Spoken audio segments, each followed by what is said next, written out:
check nyo lagi ang Facebook account nyo sa where you're login. Baka hindi nyo alam na may ibang device na pala nakalagin sa Facebook mo.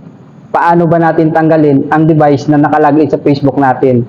Kung gusto mong malaman, sundan mo lang ang video na ito hanggang dulo. Pero bago ang lahat, pakipindot nyo muna ang follow button sa tabi ng aking pangalan. Salamat! Simulan na natin.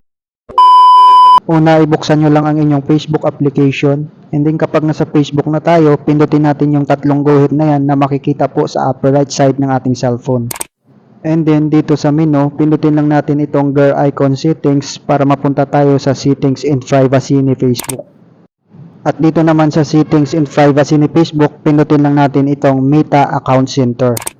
At once na pindot na natin ang Meta Account Center, ang sunod natin na hanapin ay ang account settings. Under ng account settings, pindutin natin itong password and security. At kapag nasa password and security na tayo, scroll up nyo lang, hanapin nyo dyan ang security checks. Under ng security check, pindutin natin itong where you're logged in.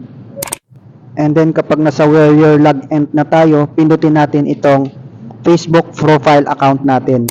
At pagkatapos ay dito na po natin makikita ang account login activity natin. So dito, review nyo lang ang inyong login activity kung merong ibang device na nakalogin sa inyong Facebook account. Kung meron kayong nakitang kahina-hinalang device na sa palagay nyo ay hindi nyo naman nilogin sa inyong Facebook account, pindutin nyo lang itong select device to log out. At kapag pinindot nyo na ang select devices to log out ay mapupunta tayo sa log out to devices. At hanapin nyo lang yung device at pindutin. Sa palagay nyo ay hindi nyo naman ginamit sa pag-login sa inyong Facebook at pindutin itong logout na makikita sa ibaba. At kung are you sure ka na, pindutin ulit ang logout. At pagkatapos ay antayin lang natin at magpapakita dyan ang notification, you have been successfully logged out to your selected devices.